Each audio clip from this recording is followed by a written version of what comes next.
Ndabasuhuje kandi nizere ko mumeze neza. Uyu munsi rero mbaye ikaze nanone. My name is Antoine Habakwizerimana. I'm the teacher of English. I'm your teacher of English, of course. So ubu mu isomo riheruka twize ibintu bitandukanye, hanyuma nashakaga kubwira abantu badukurikirana bakaba babona dusa nkaho tutapolodinga ibintu cyangwa se tutabagezaho ibintu bisa nkaho donc hari ukuntu dusa nkaho twasimbutse ibintu bajye batumenyesha. You just let me know, umbwire ngo njyewe wenda aho ntumva nta cyangwa se wenda ngende kuri uru rwego, hanyuma ndayaguha ayo masomo ndayabakorera for free, okay?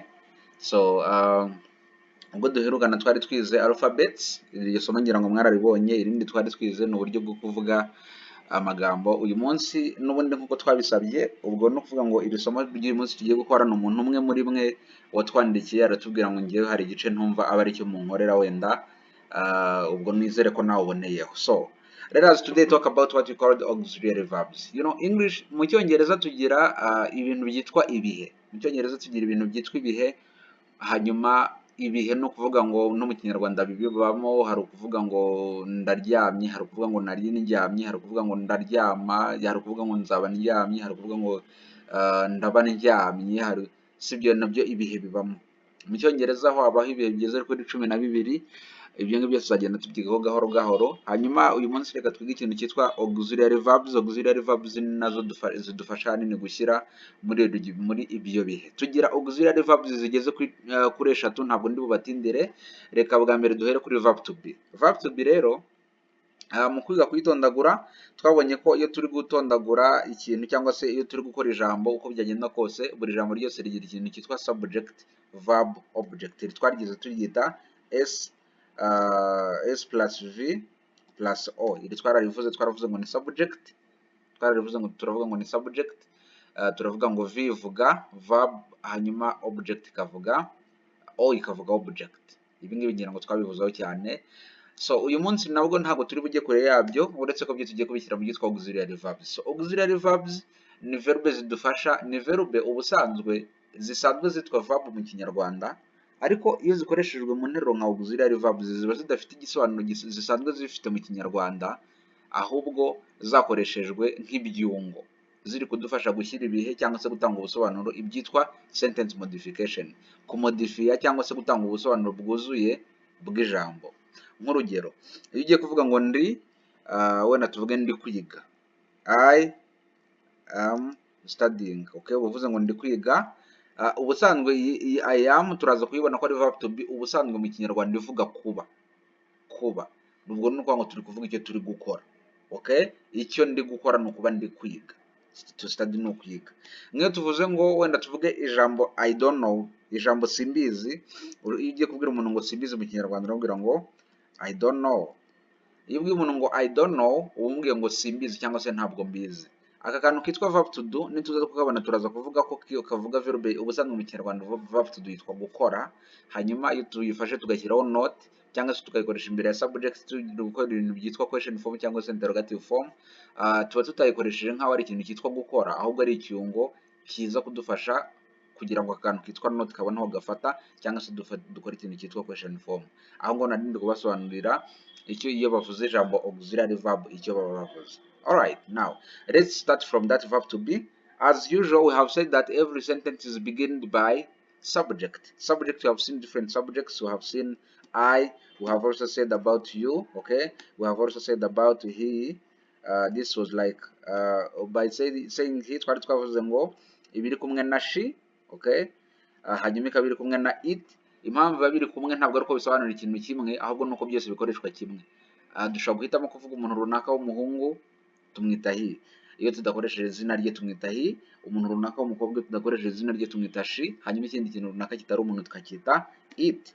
Hanyuma mu bwinshi bwa zino personal pronouns twari twabonye we, twari twabonye ndi, you ya kabiri twari twabonye na they. Izi ngizi rero nizo tugiye kugenda dutondaguraho iriya verb to be. By'umwihariko reka zitangire hano muri present. Reka tuvuge ngo ni verb to be iri muri present, okay? Kubera ko twabonye ko abaho bitandukanye, hari igihe cyitwa indagihe, hari igihe cyitwa inzagihe, hari n'igihe cyitwa impitagihe. Present ni indagihe, ni igihe turimo cy'aka kanya. Iyo turi gutondagura verb to be mu gihe cy'aka kanya turavuga ngo I am, okay? Turavuga ngo I am, mu kinyarwanda ni ukubwira umuntu ngo ndi. Okay, iri jambo rikurikira ahangaha kuri ndi rigomba kuba rivuga ibintu bibiri. Ikintu cya mbere, okay, rigomba kuba riri kuvuga ikintu cya mbere, reka mbyandike gutya, rigomba kuba riri kuvuga icyo ndi cyo, like icyo ndi cyo. Okay, icyo ndi cyo, nizere ko bisobanura byumvikana, icyo ndi cyo, cyangwa se bwa kabiri tukavuga icyo ndi gukora, icyo ndi gukora. Urugero nk'iri twabonaga rivuga ngo I am, ni nko kuvuga ngo ndi. Iyo ndi igomba kubivuga icyo ndi cyo, okay, like ndi umwarimu, ndi umunyeshuri, ndi umukanishi, ndi I am ivuga ndi. Okay, hanyuma cyangwa se icyo ndi gukora, ndi kwiga, ndi kurya, ndi, izo ndi zirumvikana. Igitandukanye nuko kuri personal hari ibintu wenda ukuntu tuzabyiga, tuzagenda tubivuga gake gake, tuzagenda tubyumva uko tuzagenda tubitindamo, uko izo nteruro zikurikirana. Hanyuma kuri you, iyo tugiye kuvuga ngo you, iyo tugeze kuri you turavuga ngo you are. Iyo tuvuze ngo you are, ni nko kuvuga ngo uri. Okay, ni nko kuvuga ngo uri. Icyo gihe tuba tuvuze ngo wowe turi kumwe, apana undi muntu uwo ari we wese, ahubwo wowe turi kumwe. Ni nko kuvuga ngo, okay, did I make it clear this way? Maybe hano harimo akantu okay, whatever, ni ukugira ngo gusa mubibone. Okay, so iyo tuvuze ngo you are, tuba tuvuze ngo uri, wowe umwe uri. Okay, nabwo hagomba kuba hari kuvuga icyo uri cyo, cyangwa se icyo uri gukora. Nk'urugero, nko kubwira umuntu ngo uri kurya, nko kubwira umuntu ngo uri umwana, byose dukoresheje iryo jambo you are, uri. Ibyo si na ngombwa kurirwa mbyandika ngira ngo birumvikana. Igitandukanye nuko nukuvuga ngo mu ijambo I am cyangwa se you are, donc gufata iri jambo, gufata subject imwe itanga ubusobanuro bw'ikintu runaka tukayitondeka, tukayikurikizaho subject, tukayikurikizaho verb yitwa verb to be, tuba tugiye kuvuga icyo umuntu ari cyo cyangwa se icyo ari gukora. Aho ngo ngira ngo birumvikana. So iyo tugeze kuri it turavuga ngo it is, tukavuga it is, tukavuga ngo he is cyangwa se she is. Okay, noneho twagera kuri we tukavuga ngo ni we are. Ahangaha iyo tuvuze ngo it is, tuba tuvuze ngo no kuvuga ngo ni, wenda tuvuga umuntu runaka, ni umukobwa, ni umwarimu, ni umushoferi, ni like he is. Nk'urugero ushaka kuvuga ngo Aimable is a driver, wenda n'urugero. Mu gihe tuvuze mu ijambo ngo Aimable is a driver, okay, is a driver. Iyo tuvuze ngo Aimable is a driver, iyi Aimable ya hano ni nkaho yagasimbuwe na he, tukavuga ngo he, okay, is a driver, he is a driver. Tuba tuvuze ngo umuntu runaka ni umushoferi. Ubwo ni ukuvuga ngo he yanasimburwa na she cyangwa se igasimburwa na it, niba tugiye kuvuga ikintu runaka kitari umuntu. So tuba tugiye kuvuga icyo ikintu runaka ari cyo, cyangwa se dushaka kubivuga nanone tugiye kuvuga icyo umuntu runaka ari gukora. Nk'urugero dushaka kuvuga ngo it is sleeping. Okay, it is sleeping. N'iri jambo dushaka kuvuga wenda tuvuga ngo injangwe iraryamye cyangwa se irasinziriye, tukavuga ngo it is sleeping. Ahangaha ngira ngo birumvikana. So kuri we twari twavuze ngo we are, ni nko kuvuga ngo turi, no kuvuga ngo turi twebwe. We ivuga ngewe n'abandi bantu runaka benshi bari kumwe nanjye. Twebwe turi ni groupe y'abantu umwe cyangwa se barenze umwe, nanjye niyongeye ko biri kose tuba tubaye benshi, turavuga ngo turi twebwe, ngewe nawe cyangwa se ngewe namwe, turi. Nabwo tubivuga turi kuvuga abo turi bo, like turi abanyeshuri cyangwa se turi kwiga. Ni ukuvuga verb to be ivuga ibyo bintu bibiri, ivuga icyo umuntu runaka cyangwa se icyo subject ari cyo, cyangwa se icyo subject ari gukora. Aho ngo ngira ngo birumvikana neza. Hanyuma kuri you nabwo turavuga ngo you are. Iki gihe bw'itandukaniro riba hari hagati y'yu ya mbere, iyi ya kabiri n'iyu ya mbere. Ya mbere yari mu bumwe, ivuga ngo uri wowe umwe, hanyuma iyi ngiyi iravuga ngo muri mwebwe benshi. Muri iyi muri cyangwa se uri tuyivuga, iyi you tuyivuga turi kubwira umuntu face to face, like ngewe nawe turi kumwe, cyangwa se like ari ngewe turi direct. Tugiye kuvuga ngo turi kuvuga umuntu runaka uri hanze, atari turi kuvuga bari he cyangwa se she, ntabwo bari you. You uyivuga uri kubwira umuntu runaka uri kumubwira. Ntabwo tugiye kuvuga ngo ngewe nawe turi kuganira tukavuga ngo umuntu witwa Shania ni mwiza, ntabwo twavuga ngo you are beautiful. Oya, tugiye kuvuga ngo you are beautiful navuze ngo uri mwiza, kandi turi kuvuga Shania wundi, ubwo twavuga ngo she is beautiful, ni mwiza. Shania is beautiful, like she is beautiful. Good.